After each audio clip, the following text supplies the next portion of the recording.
This is the Lekker Rugby Pod with Harry Jones and MV Velman.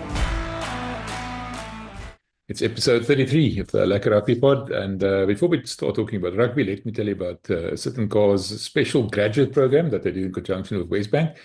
If you're 30 years or younger, you've been employed for 3 years or more, and you got a graduate degree or a diploma, Sit & Car's in conjunction with Westbank will help you own your own car. So give them a call or visit their website at sitandcars.co.za or visit one of their two branches, one in Gesina and one in Mainland.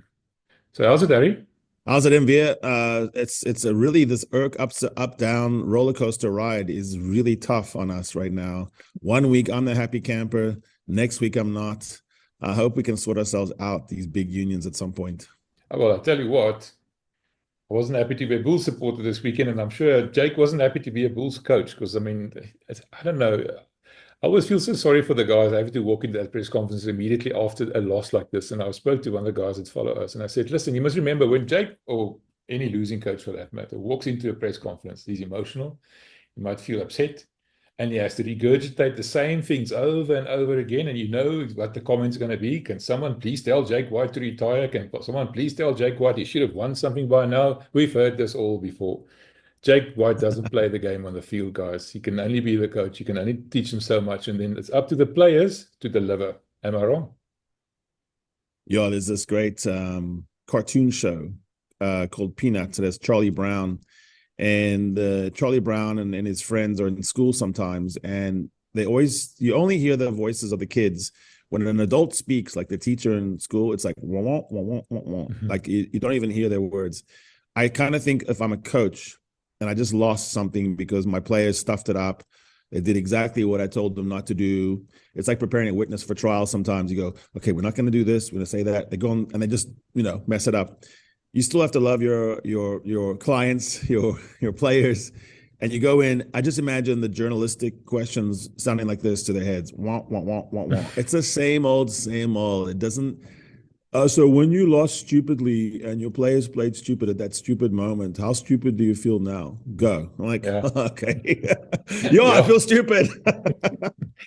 Yeah. I go back to there's only like 5 or 6 questions that you can pose. You literally texted me and said, what should I ask? And I'm always interested in the inside game, like how much scenario painting do you do for your players? To what extent are, rugby still somewhat of a player driven game on the pitch? There's only so many messages you can run in. But, to what extent have we coded the field? The Boks do that. They have specific quadrants on the field where I do this and that, the score situation. But that's what I'm interested in is before we, shit all over a player, was he just doing what the coach told him to do? Or like in Ireland, in Durban, down, and they kick the ball. Like that shouldn't have worked. They kicked the ball away and a series of things had to happen. And now they're geniuses. But really, in a way, kicking the ball away was a really bad option. So yeah, I mean, that's hard to know. The one thing was that one moment the Bulls had a moment and it seemed like they didn't know what to do. There was a looking around factor. There was a, hey, captain, what do I do right now? And you and I talked and we're like, who is the captain? And we didn't really know. That's a funny thing because at the press conference afterwards, I said to Jake, I asked him who was the captain after Akker went off. And he said it was Reinhard Ludwig. And you asked me as well during the game who was the captain. And I said to myself, I was sitting in my head and I was thinking, no, that can't be that guy. He's too young.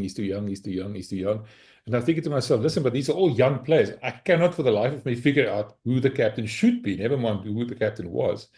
Right. And it was Reinhard Ludwig, like you just said. Now, we just had a press conference with him where I talked to him and I asked him, have you ever been a captain before? And he said, yes, he was a captain in the Currie Cup, and that's cool. And then I asked him about scenario planning and scenario painting and preparing for scenarios and the likes. Like you told me, they should be doing, and it's very limited. It's more to do with, you're 1 point behind what you're going to be doing. Not so much as what side of the field should you be playing, how should you be getting on the other side of the field. That seems to me to be a little bit limited, don't you think?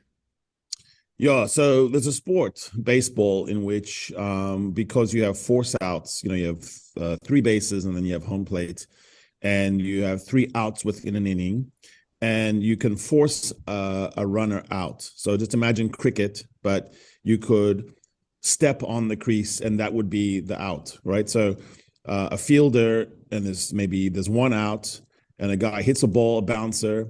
Everyone in baseball knows exactly what they're supposed to do. Not only do they do scenario painting in practice, so if it's 2 outs and the ball's up the middle, you go to second base. You just take the ball and you run and you step on it and it's over. Not only do they do that, but before the play, the shortstop or the second baseman will tell everyone on the field, fly ball is to third, grounder is to first. Like, they literally repeat what you're doing. And the number one way you can get in trouble with a coach and be dropped is if you do the wrong scenario. Not the execution. You mess it up, but you went to the right base.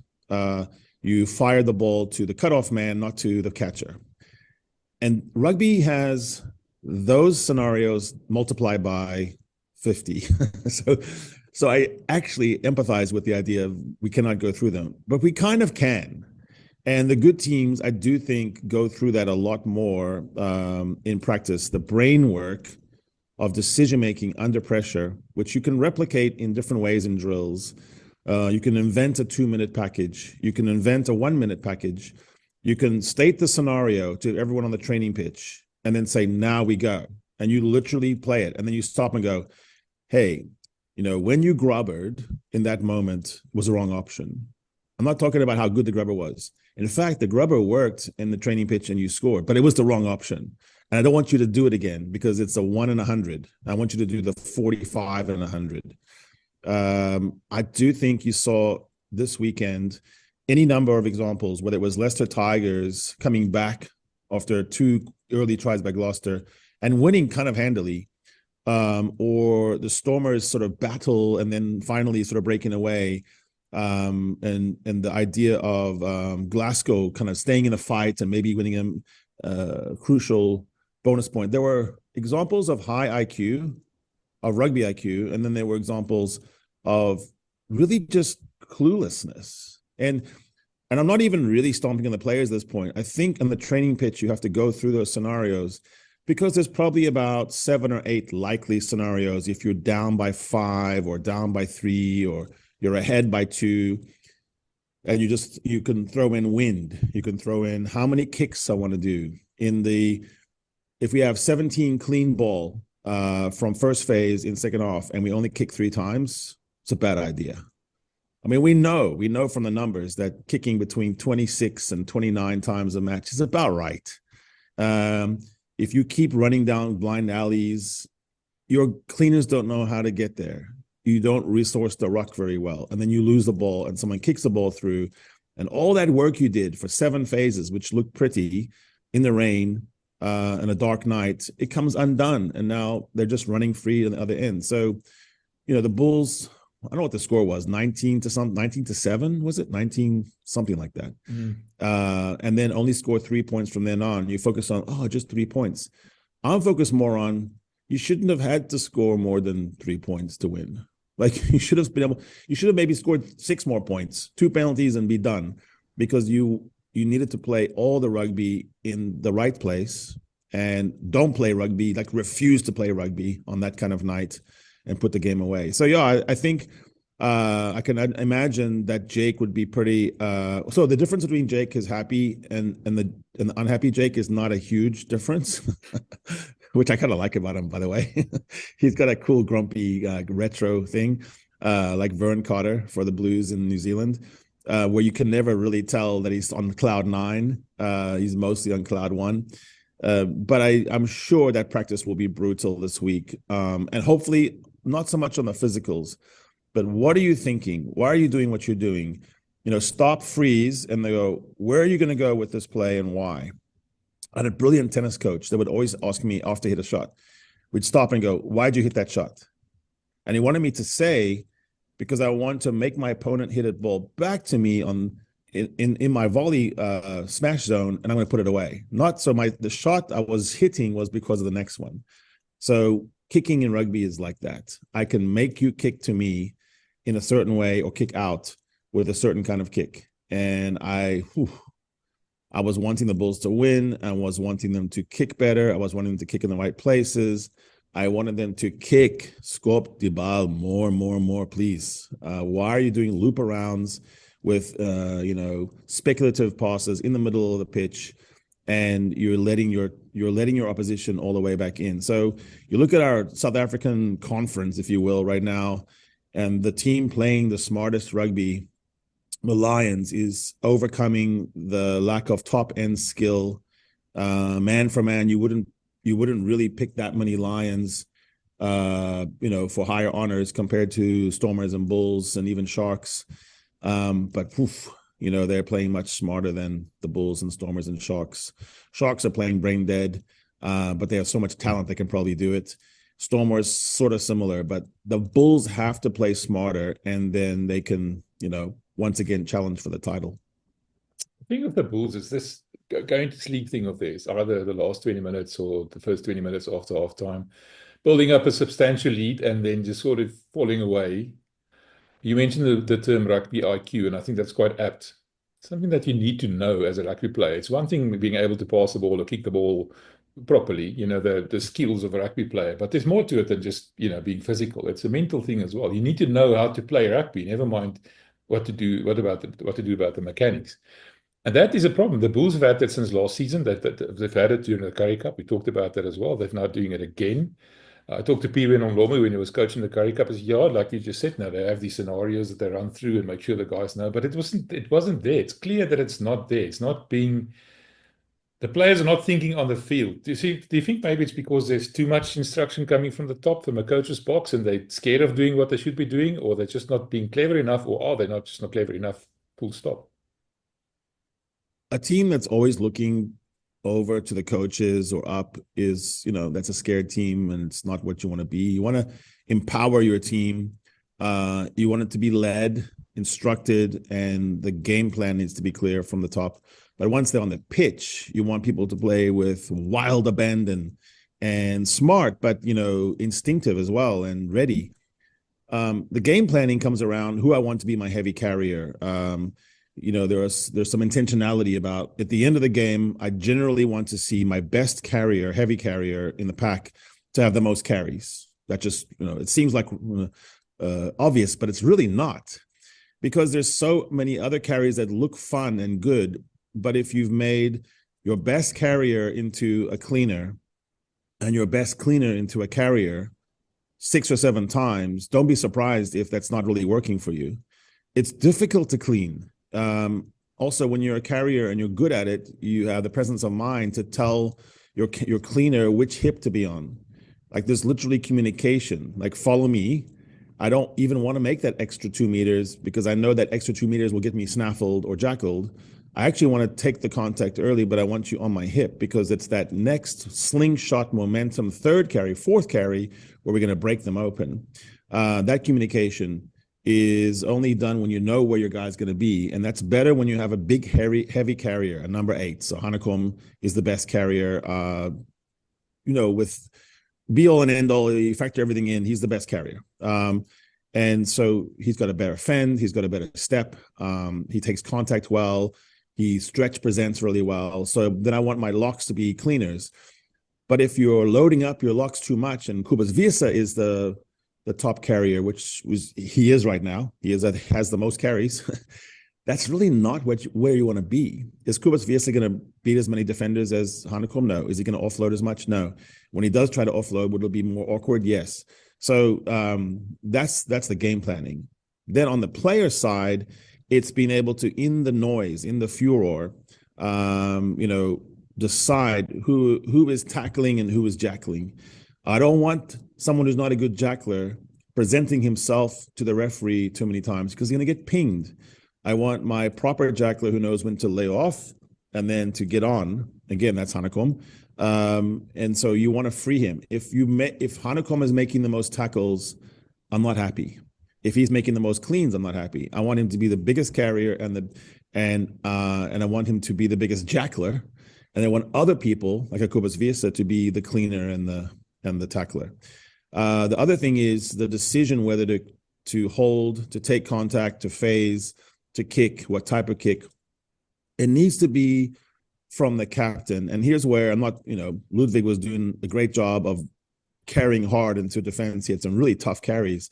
But when you have to do the carrying, then you're not going to be like the John Smith who's able to say, hey, guys, we might lose this game against Samoa. Let's change our approach. And then, you're talking to people. You're just hair on fire carrying. And so the identity of the captain / coach on the field is really important in rugby, because that's the one who can rejigger. Like Richie McCaw famously rescued a match against the Boks, literally by saying to everyone, stop what we're doing right now. Forget the crowd, forget the water carriers, forget the coaches. You and me, brother, we're talking to each other on a line out. We're going to contest this one, and we're going to go more on the left side on the Mole defense than the right. And we win the game. And so, you can see the difference between the Bulls having that kind of intentionality. That being said, in the first part of the game, like you said, there was some really brilliant moments. And so I think the Bulls have more correctability than some of the other teams. Like, I think the Bulls just need to fix a lineout, for example. Like, you lose 11 lineouts in a young season, it's not a great start. I think, they can reconstitute who carries more, who cleans more, who jackals more, and so forth. And then you just need 1 or 2 more kicks a game at crucial moments. So, it's very fixable. I would rate the Bulls season and the ability to go long in the season and go well higher than the Lions, even though the Lions right now are doing well, because I don't know what the Lions would improve. Like, I'm not sure they could improve. They've almost played perfect Lions rugby, besides missing too many tackles. Talk about the Lions against Leinster. The lock topping Lions versus the lock topping Leinster. I can't believe I said that. It's unbelievable. But anyway, in terms of the Bulls now, the Bulls and also the Springboks, let's talk about this. That kind of rugby IQ that we're referring to, doing the right thing at the right time of the game, playing in the right side of the field, for example. The Springboks are quite good at that. The Bulls are not good at that. Yeah. Is it a coaching thing? Is it a culture thing? Is it a game plan thing? Is it a lack of leadership or the wrong leadership? What do you attribute that to?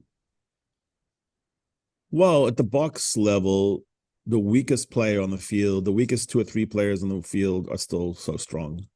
At club level, when you have when the yen, the pound, and the euro has cleaned out some of the actual thought managers, like Andre Pollard playing the Leicester Tigers, just put Andre Pollard on the field for the Bulls.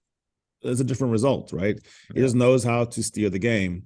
You can look at Peter Steph Toy and his work rate. And so now, Ben Jason Dixon's great, and he monstered some guys this week, but he's not as good as Peter Steph Toy. So, I just think we have to always remind ourselves in South African clubs is that there's 4 or 5 guys that would make everything different. So, before we like the Bok coaches. They are better as a unit than anything that Jake White can muster right now at the Bulls, because the Bok coaches, there's so many of them, and they're all really good at their craft, and so they can probably sit down and talk to each other about tactical moves, whereas Jake has to do a lot of that on his own. But I'm sure that the lack of depth can be addressed, and the Bulls have people coming back.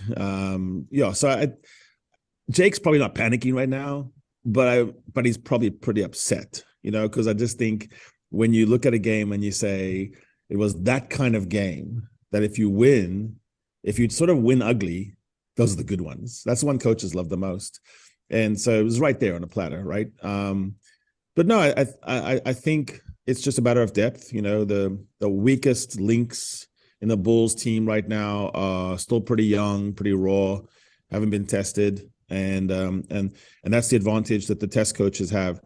And I'm going to give them credit. The Bok coaches have been working at that now for 6, 7, 8 years to build so much depth. Not that we have it at hooker yet, but there's almost every other position. There's 3 people that are ready to go.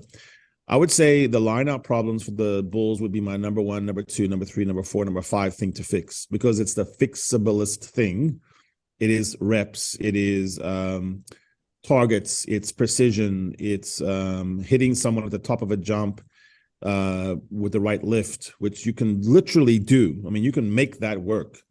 As far as the ability in the moment to make the right decision, that takes longer. That takes a month, 3 weeks, 5 weeks to start to fix. And And so I'm not even gonna like grade too badly the 9s and 10s for the Bulls right now. I think it was a corporate collapse. People doing the wrong things, the wrong time. It looked good, but the thing about phase ball is it looks good until it doesn't. Kicking always looks bad, like you kicked the ball away, but it's safer too when you're up. I hear what you're saying about the lineouts, but having a lineout 5 meters from your own try line, 2 minutes from the end, doesn't matter how good your lineout is or defending against the lineout, you shouldn't have been there in the first place. And that's what I'm getting at. You should have been playing in the right side of the field. Now, Jake's always saying this, and I've got young players. There was a running joke at the stage. Cameron was only 22, and these players are young, they are inexperienced, and the only way they're going to learn is by being thrown into the deep end. But it's Scarlets, my man. It's not Leinster. They should have pulled this one through. Anyway, let's talk about the other teams a little bit, if you don't mind. The Lions, I think, did exceptionally well against Zebra on a terrible, terrible day. That those conditions were just horrible. What impressed me about the Lions, as opposed to the Bulls towards the end of the game, they did the right thing. They defended, but they defended with discipline. They never transgress, or very seldom transgress, and that made a big difference. The clever way that they play. Yes, you're right. They don't maybe have the best players or the most talented players and everything else, but as a unit, they work well and they're well coached. You can clearly see that. They know those scenarios that you talked about. That's been practiced before. They know what to do, when to do it. Yeah, they've lost 0 scrums and they've lost 2 lineouts. They have 2 cards, whereas the Bulls have 6 cards. A 4-card difference with 2 of them being red and I know you can argue about whether the red was justified, but I just call it 6 cards, and so we forget the color of the card. 6 cards versus 2 cards in a 4-game stretch is a big difference. The kicking, I think the Lions are really they really have a philosophy, and they seem to know it. To your point, they all seem to know it, because kicking is not just kicking. Kicking requires chase. I can turn a mediocre kick into a really good kick if my chase is good. So knowing that you have the right chasers in the right mode, there's a feeling in the Lions that everyone knows what everyone else is doing. And the few moments where it's not true, it looks like they had that nod of acknowledgement, like, that was my mistake. I see Lions raising their hand and saying, that's on me. So that sort of corporate accountability seems to be high. I think the Bulls at sort of the second string level are still working that out. To your point about, do they care too much about what the coach thinks? Is there almost a fear factor? Maybe. Jake's a pretty big coach. He's a big name coach. Maybe the Lions have on advantage for them. They have this kind of feeling of no one really rates any of us that much. we're just like a happy team doing our best. And if we win by 1 point on the road against an Italian team, no one thinks that's bad. We go, oh, it's great. Whereas, you'd almost feel like for the Stormers and the Bulls, it's like, no, that's not good enough. Nothing's good enough until we bury people and get a bonus point. The Lions are just chugging along. I don't think they have the petrol tank, the extra petrol tank on top of the Toyota to go all the way. They just have the one tank. And so I fear for them on the latter end. But how cool is it right now to watch them win these kind of games? It's not like Ackerman type Lions ball. I mean, like 10-9 is a crazy score, in today's world. Against Zebra. Yeah, it's interesting. I mean, terrible conditions. I do think that television distorts our view of conditions, which is why I'm going to tell everyone to always go to games and be there, because it's just a huge factor in rugby. I mean, there are a lot of sports that are affected by weather, but rugby is really affected by weather because you do kick the ball. The ball's in the air, and the skid of the ball, the slide of it. Fantastic example of conditions and how they play. I'm watching Leicester play Gloucester, and Hanro Liebenberg gets the ball on the tram. It's kind of like in a Peter Steph du Toit or Sia Khaleesi mode. He's got a full head of steam. He's a big boy, and he's going to go up against this Argentine winger playing for Gloucester. He's going to mow over him. Argentine winger gets the good plant on the turf and bounces Hanro backward, sliding, and skids him into touch. It's like a turnover. It's a turnover, and it's 85 kilograms against 120 with a full head of steam. And it was just because of the conditions. Like literally, Hanra was playing as if he was on the high felt, and Carreras or whatever was playing as if he was in Leicester with a wet field. So I think the Lions are just being modest. Like, okay, so it's raining cats and dogs when Italy. The lights in the stadium are not very good. It's all weird. The DJ is on crack. I don't know. Like, just play on the road. Like, win on the road by embracing what it is you're facing there. Strip it all back, like in my recent confessional. Like, go back to your elements. What am I really doing here? What am I trying to do? What is the point of rugby? You know, I'm going to have one more point than you at the end. That's good. Let me do that. So let me focus a lot on where I'm going to, leak points and not be in those positions. Let's not let the ball travel too many times from source to end, because every time I do that, I've got a 20% chance of dropping it, knocking it on, going the wrong place. And I feel like the Stormers and the Bulls, both this time, one gets away with it, one doesn't. They put way too much risk into the attack. And I think there's moments in a long season where you just strip it all down to its essence and you say, I'm not going to be proud. I'm not going to be arrogant. I'm going to take the win in a very ugly way. Right, let's talk about the Sharks, full of Springboks against the defending champions, the Glasgow Warriors. And I think Glasgow, to a degree, showed why they are the defending champions. And exactly like we expected it to be, the Springboks didn't really gel as a Sharks unit. They're Springboks first and foremost. Like when I spoke to Vian this morning and I asked him, why didn't we have a kicking coach for Mani, for example? And he said the simple reason is he might be learning a certain way to kick at the Stormers. And then you go to the Springboks and they've got a new coach with a new philosophy and has to unlearn and relearn. That's probably why they're not doing it.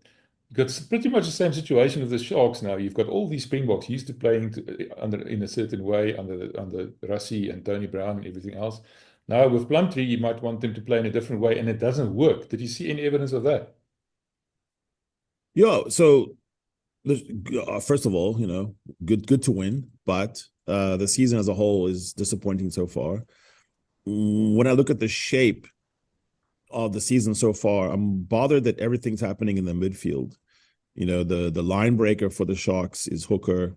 The tackle buster is Andre. The most carries is by Andre. Heavy tacklers in the midfield as well.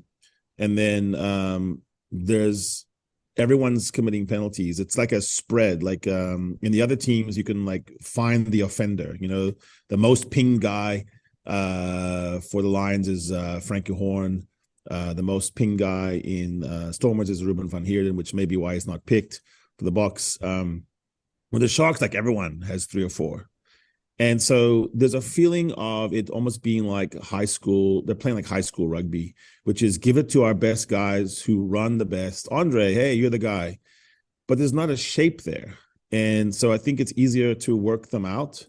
I think most teams in the URC have good analysts, they have good assistant coaches, and they can bring to their captain and their coach, okay, we're playing the Sharks. Oh, they got a lot of good guys. That's true, but they're not really making them better than the sum of their parts. It's really just devolving into get it to Andre. And so therefore, no one else is growing up around it. It reminds me of there was a few years back where Israel Folau was the best Wallaby, and literally the plan was get it to Izzy. It was like so easy to work out. What you want from rugby is mismatches. And so I don't think the Sharks are promoting enough of their mismatches. That being said, there are bigger issues at the Sharks, and it has to do with Plumtree himself. And we talked about this, but I don't know how you can keep carrying this sort of low kick, missing tackles style forward. You got to pick one or the other. If I want to make my team into a tackle monster team and say, look, we're gonna have to make a lot of tackles to win, that's one thing. But the Sharks not even really kicking the ball in front of their forwards. So it's just hero ball. Like, how heroic can you be? How amazing can you be in the carry? And how amazing can you be in the tackle? That's a lot to ask a team. And in the end, I think they don't give up on you, but they They know that they're not playing under a proper plan. And what happens is the players themselves, a guy like Eben is a really smart rugby player, high rugby IQ. Sio Kulisi, Oxenshare is really smart guy. They know this is not smart. They got to sit in a meeting and listen to a panel of coaches that they know to be inferior to the panel of coaches that they're about to listen to when they go up north. And I'm sorry, but that's debilitating as a team. You just kind of go, this is not going to work. Maybe you just sit there, you fold your arms, and you look uncertain or a bit puzzled. But Plumtree doesn't allow a lot of debate. So I think you just end up going, okay, we serve our time, do this because, we're under contract and, there's nice people. Sharks is a really fun club to play with and play at. But it doesn't feel like a winning club until they get a much more high rugby IQ coaching setup that knows how to deliver game plans that are fit for purpose, this opponent, this day, this weather pattern. But yeah, there's no way you can kick as few times as they do. 79 times. I mean, like they're kicking less than 20 times a game in a game that is clearly designed where you need to kick more than that. Like there's just no way you can get away with that. 6 or 7 or 8 of those are exit kicks, so you have to kick anyway. So take that out of the equation. That means on your attack level, you're doing 6 times a half some kind of a kicking attack. That's not enough boxes. That's not enough hand grenades. You're not putting enough bombs up for people to chase. You're relying on individual brilliance over the mistakes of your opponent, which are inevitable. No one takes 20 up and unders in the rain with the wind perfectly. So give your opponent a chance to fail and then, take it to the house. So I think the Sharks' woes are harder to fix. They're the hardest to fix because they have to do with who the coach is. Well, how do you align that? I mean, like you just said, I can have all the Springboks in my team, but if I'm not the right coach, I'm not playing the right game plan, I'm not playing the same sort of game plan that they used to at the Springboks. The obvious answer is to make sure they play like the Springboks do. What should the Sharks do? Right. That's true. And the Springboks have for a long time now played an early kick game. They kick because they want to kick. They kick sometimes to make you kick back to them in a better place, but they're not shy to kick. And then they do launch a lot of counterattacks, but it's when they recognize the space is on offer. The Sharks seem to be head down rugby, where they're not looking around very much. And I don't know.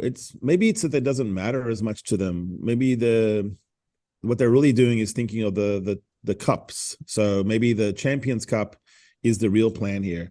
I wouldn't dismiss that as a strategy, by the way. Do fine, do okay, and get into the playoffs in the URC. But the real game afoot may be that they are a cup team, because that's where the presence of the Springboks really does matter. Is if you get into a knockout approach and the European Champions Cup, it would make the whole season beautiful for the Sharks if they went deep. And I've said this before, like because of the fact that they have to rest Springboks, sometimes Springboks aren't available.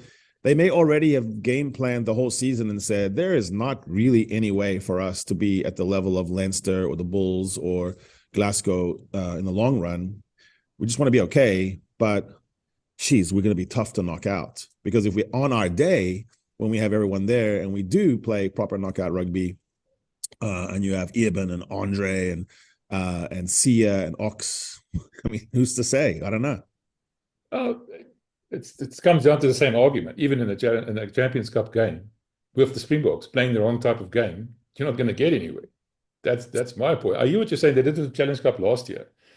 Sort of sacrificed the URC to win the Challenge Cup. Yes, it makes sense. Now you've got all these Springboks and you've got all this talent and you want to focus on the Champions Cup, but you're still playing Plumtree rugby. It's never going to work. That doesn't make sense to me. Yeah, I don't think so either. But what I'm saying is I think I understand the mentality maybe. I can see why it makes sense to them in the room is, this is not working that great right now, but it's going to work better because of that. If that's true, they still need to practice more and get into more of a habit of kicking more and chasing better and developing ruck resources. Because right now it just seems, I don't know, it just seems a bit haphazard. It just seems like It just seems like they go in about 15-minute patches of good, and then they just go into a wait and see mode. Right. Let's talk about your Stormers. They managed to pull a win out of nowhere. At least at last they beat Munster for the first time ever in the URC. And shame, Dobson had a tough week last year. We're talking about the Stephen Kitsoff situation. That's quite sad. Hopefully that comes right. But the Stormers turned it around a little bit. They played quite well. And if I've ever seen a relief coach, it was John Dobson after that match. Man. How do I get objective? So I'm not actually objective about the Stormers. I am devastated disproportionately and irrationally when we lose, but I'm way too excited when we win. So I have to find a way. I have to develop some balance here. But I mean, is there a cooler thing? You're going to say, of course there is, but I don't know. Is there a cooler thing than watching, Western Province or Stormers going crazy? It's just like a weave. Sometimes we're playing rugby and Gaza Willemse is running around in circles. No one can seem to touch him when he's in that kind of mood. You got Mitsubishi Galant, Warwick Galant at the back doing crazy stuff. No one knows what anyone is doing. And then you just have the straight guys like Ruan now, like, hey, okay, just give me the ball and I'll run straight. And it's such a funny thing. And what's always been funny about the Stormers throughout this whole era, I mean, I'm talking now for 15 years, is it doesn't even make sense that it's such glory ball, such crazy cowboy stuff. But at the roots of it all is this amazing scrum, like a scrum that is like proper, terrible line out right now, but the scrum is so destructive. And I've been, complaining for a while now, not mentioning referees' names, but complaining about the fact that how dominant do you have to be before you'll give us a penalty, damn it? And so that was on offer. Like there was moments where the scrum, like we just crumpled. We were walking on top of opponents. They were like little like versions of Munster in, they turned into like pastry puff. It was nothing. And the referee's like, well, let me just think about this a little more, Well, you got the ball, didn't you? Like, no, but come on, man. Under the way it's refereed for 30 years now, that's a penalty. So we're not being able to rely on that because there's some secret conversation that's gone on this year amongst the associations where we don't want to ping scrum so much. And here's what I'm going to say. I know what you're saying. If we go back in time 50 years, we shouldn't. But because there's so much fewer scrums, we have to ping them, or the set piece that's the formation of rugby will actually become less and less important. And you can pick different body styles. You won't have the glory, the majesty of Brock Harris anymore. Like that just wouldn't exist. We want our props. So Stormers did find their way. Obviously the score flatters us, but I'm going to say this, Munster's a proper team. And Munster was really happy to have the, you've never beaten us thing. So bogey teams are a real thing. Matchups. Some teams are just bad matchups. Munster's a bad matchup for us. And so I liked the scoring. I liked the quick ball. I liked the ruck. There were some really good cleans. I thought Ben Jason Dixon was playing very angrily, which I liked, on the edge of legality. Probably got away with a few things. But I think that would be something Rossi and those guys like to see as well, is that, someone who's had a couple of reverses, a good game, a bad game. Ben Jason doesn't hang his head. He just goes out there and works. And he melted a few guys. I mean, he came in from the side, reminded me a bit of Skulk Burger in his heyday, where, no regard for his own personal safety. Flying white hair, yeah. Mowed someone down. I've heard from inside and in the teams I've consulted with, the dominant tackle is still the most revving up thing. It's the biggest turnaround. It's why Siu Khaleesi's picked for the Boks all these times, is because he's a great dominant tackler. There are just guys that can do that to you. That's why Sam Cane got picked for the All Blacks so many times, having concrete shoulders. So I did think that the Stormers won that match because of dominant tackles. If you have 10 of those in a game, 8, 9, 10, it changes the game. Every time Hanekom tackles someone and he's in a mood, it changes the game for the Bulls. Eben does the same thing for the Sharks. So I think the Stormers are living on physicality, and then the ability to finish is still pretty good. That being said, we're also playing stupid rugby too. There's moments where you watch the Stormers, you go, how did you manage not to score? Like, it's almost like we had to work harder not to score than to score. But yeah, I think that the Stormers and Bulls will be around there or thereabouts at the end of the season. But both coaches are probably need to go and spend some time by a lake fishing, looking at the sky, relaxing, breathing. I mean, no one suffers more than Dobbo in the box. Those two guys, if Jake White and Dobson need to have a television show together where they go they're old friends and they just go and fish together or something, because they're hilarious. At least Jake was well hydrated, like you said. Man, that guy has bottles of water for days. Yeah, shame. No, I think Jake did go away and he did spend some time. You could clearly see that. I honestly think the players let him down on Friday night. And that's probably, why, and he never sells them out. Yeah. No, yeah. The first word I said to you when the press conference came on, I said to Jake, is teed off. He was literally steaming. And he had to bite in his teeth and, put up the front, like you said, answer the questions alike. And Dobson was the exact opposite. He was such a relieved man. That was quite interesting for me to see. Yeah, anyway, let's get to the Harry Index. Now, you and I have been bumping heads about this for a while now. And my biggest bugbear is the Blues. Still in third position. I mean, the guys haven't even played for 6 months. What's the story there? Yeah, so let's discuss what the Harry Index, the authoritative, utterly objective, and yet highly subjective index that is now fully endorsed and exalted by the Blues. No wonder. No kidding. And so we work backwards as to why, if you had a club index, so this is definitely like a power ranking, and it imagines a mythical tournament on a neutral field or home and away, and then a neutral, who would actually be at the top? So you factor in sometimes results where the Bulls aren't playing their full team. I'm not going to ding them as much. Whereas a completely objective thing would say, look, they lost. I'm like, I'm not really concerned about that, because if they had to, if they put everyone's healthy and they had to go there, So I do that. That's part of the leavening. That's how my bread gets cooked. The other one is, you do have to perform. Like, I do look at current form, but I don't get too excited. And also, to be frank, right now, if I was doing it for real, and I might put out another one that's like for real, we'd have these teams in clusters, like bands. There'd be two or three teams of the top band. There'd be 8 or 9 in a next band, like Bulls, Munster, Tigers, Sarries, Toulouse, where it's really difficult to separate them right now. If you were compensating them in a corporation, they'd all get paid the same. And then you'd have, the top. I think Leinster has showed that they're going to be tough to beat. And I think when you look at some of the wannabes, like Toulon or Bristol or Bath or Harlequins, they haven't really shown enough yet. So what I try to do is stack them away. But the reason why the Blues don't lose their spot is their season doesn't really correspond really well. So I have to do something there. Otherwise, you're just never going to have anyone from Super Rugby. And that's not tolerable, because how does New Zealand, how can they be good then if none of their players are good at club level?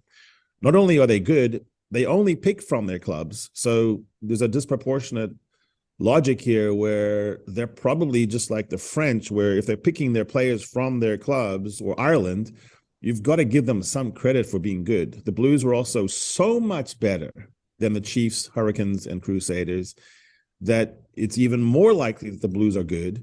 Then I just do imagination. I say, I wonder if Caleb Clark or Mark Taleo would be hard to tackle. Rico Ani would be hard to tackle if they were playing, Glasgow or Munster. Yeah, I think they'd be pretty hard to tackle because they're that kind of player. Also, they have a proper pack, which is full of All Blacks and plays very, very physical. They have a very good scrum. So, yeah, I'm just going to say the Blues are still up there. And it looks weird right now because all the people in that second band, all the teams in the second band have stumbled. Like, this was stumble weekend. Everybody stumbled. And so everyone came back to the pack, back to the peloton. I don't know how to separate them. And so the Blues are fortuitous. As the season wears on, though, the Blues will start to slip because we're going to wait and see what they can do. And then some of these teams, I don't know who it's going to be yet, are going to rise. I think Leicester Tigers look pretty strong, actually. I still believe in the Bulls this season, and it looks like they're good. Bordeaux slipped up against La Rochelle, and La Rochelle is joining the conversation. So I don't know who's going to emerge, but I generally think that the top 14 has some of the best teams, and the URC as well.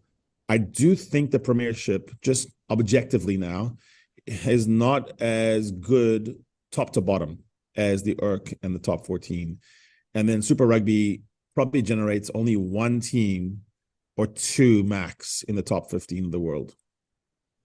Well, I'm surprised to see the Stormers are not in the top 15, but we know why. We're waiting. I had to get that dig in there, but Yeah, the Harry Index is not impressed by the Stormers so far. And, the thing is, like, I don't know how many critical. So you guys have lost a lot of lineouts, the Bulls, but we've lost like the really important lineouts. Like the Stormers have had so many 5-meter lineouts, attacking lineouts that we've lost that I've lost count. I didn't know at this point when we have a 5-meter, I start to feel bad instead of happy. I don't have any exhilaration. I'm like, oh, we're going to the corner again. We're going to lose the lineouts. And we do. Yeah, and that's because of the hooker. No? It's the hooker, not the line, not the jumpers. And even the drive, the maul drives, we're losing that. Although I think the Bulls had some of that too, where, that's our rugby IQ. Knowing when your maul has done enough and now you need to get the ball out of there, that will do my head in. And I'm sure it does you as well. Like you're in a great attacking position. Why are you trying to score in the corner with 2 millimeters of space? You're about to be pushed out, collapsed. The ref's going to call it against you and call a scrum. And you have 6 guys over here with amazing amounts of space because your maul is stuck in a corner. Let them cook. Let me see the Butcher run. I'm pretty sure Kurt-Lee Arendse can skin his man. And instead, it just feels like South African teams right now are dying with the maul. And we should be looking ahead because I'm sure the maul is going to be changed. The law is going to be one stop and go. So let's go ahead and think like that. We don't have to go all the way until someone dies with the ball. You've given me the perfect opportunity about the Butcher that you just mentioned, because it's time to have an ode again to a player, and we decided let's do Kurt-Lee Arendse this week, the Butcher. So let's hear what you've got to say about that.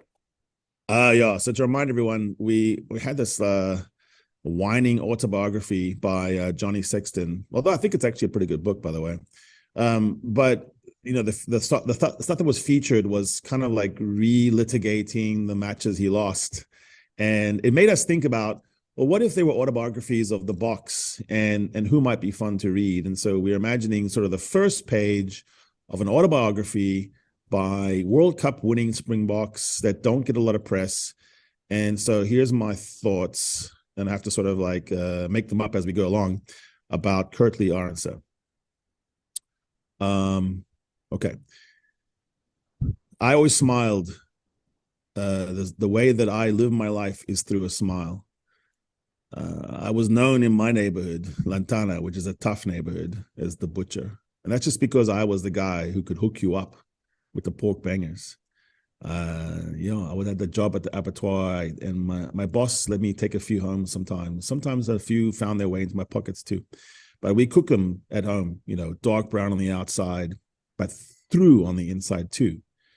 And those things also became my fish bait sometimes at the end when we go down to the flay in Muizenberg, and my uncle and I would fish. And there's something about that even now makes me smile.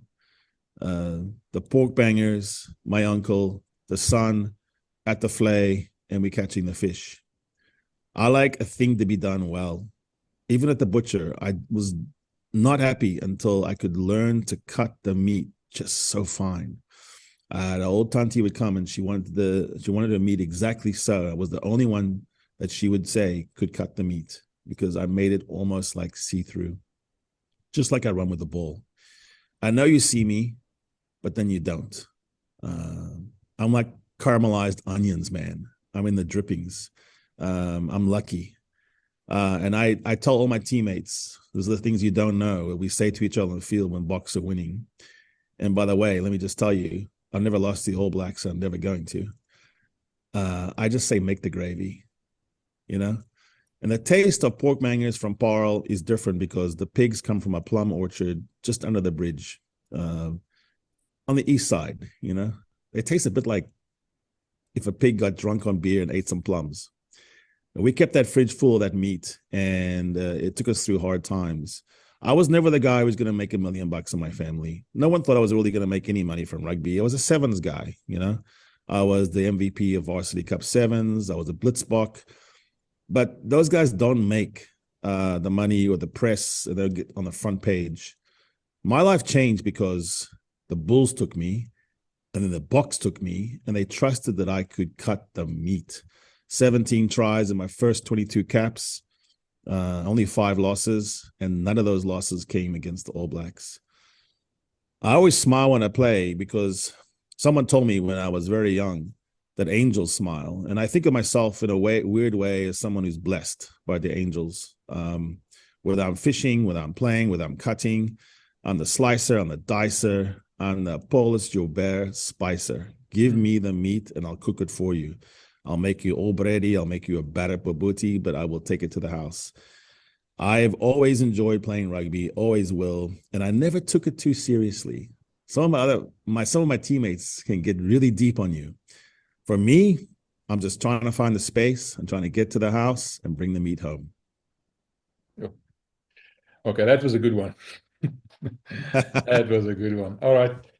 Thanks. I just wanted to say something else about Sit & Cause, our sponsor. If you're a graduate, 30 years or younger, you had a job for 3 years or more, and you're employed, then you can get a special deal with Sit & Cause and Westbank, a combined thing that they do for graduates specifically. So give them a call, visit their website, sitandcause.co.za, and make use of this opportunity. They go out of their way to help you own your own car.